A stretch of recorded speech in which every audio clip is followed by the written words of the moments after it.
and they were like, "You've had a stroke." And I would look at me and to say, "Oh, I just want them to know that you can, you know, continue getting it better." I was only 54, and I thought at that point I had years and years ahead of me.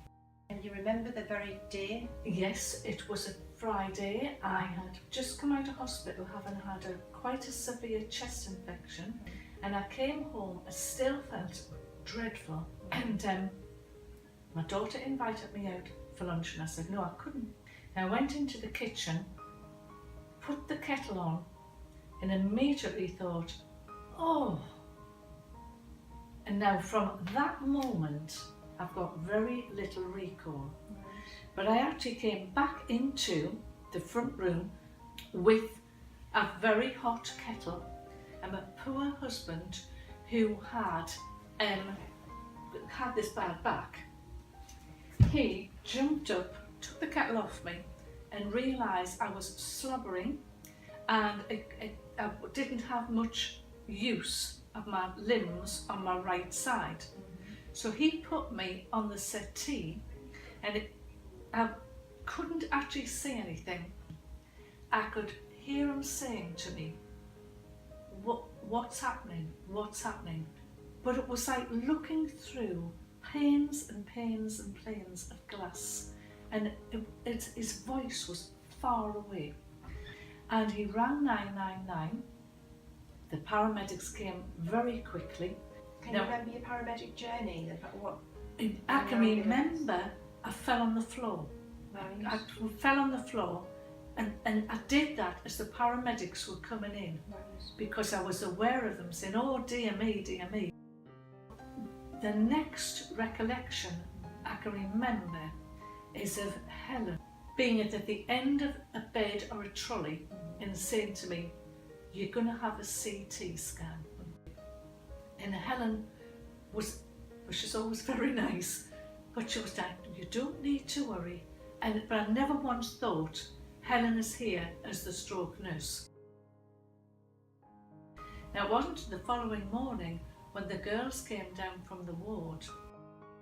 This lovely, lovely girl explained to me I had to be careful because I had a Venflon in.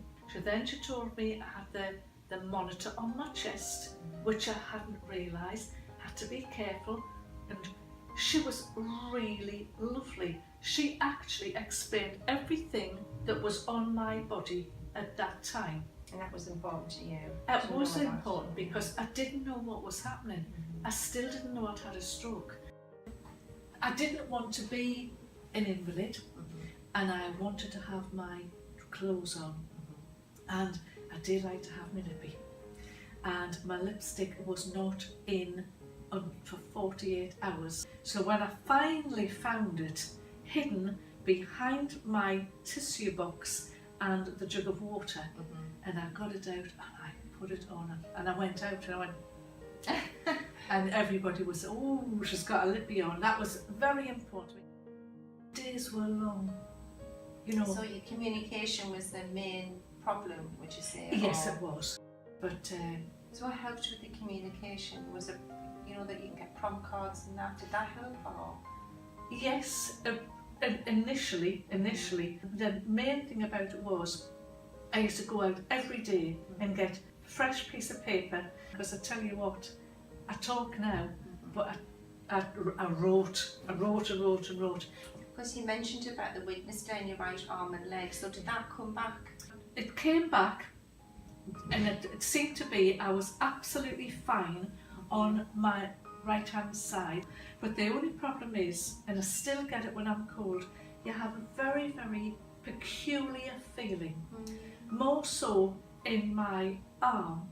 It was an awful feeling, but constantly the nurses said it will go. Just before I'd had my stroke, I got a brand new range, right? 2 ovens, 8 burners, and I love to cook. I can remember you telling me that your aim was to be able to cook for the family. That's right. My impression was that was your therapy aim.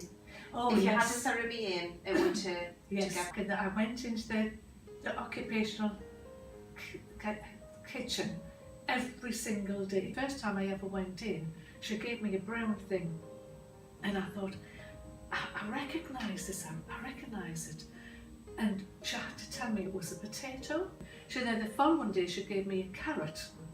I thought, now, I know what I'm doing here. Put it into circles, but I knew you could do it in another way. And I didn't know it was buttons, and I didn't know how to do it. So we did them all, and we cooked them all, and then she chucked them in the bin. Don't do that. And I put a little drawing of a can. She said to me, that can that you did, what was it about? And I couldn't say tomatoes, I said Tom's. You want Tom's? Was it tomatoes you want? Yep. And she said, what would you do with it? And I managed to say soup. I've really appreciated Andrea coming today to talk about her experience having a stroke and her recovery phase of the stroke, and her experience of being an inpatient out of a stroke unit to going home and having to deal and come back to work, surviving a stroke, and just to kind of give us some insight to share with other health professionals, what we can do to help improve your sort of journey, your stroke journey really.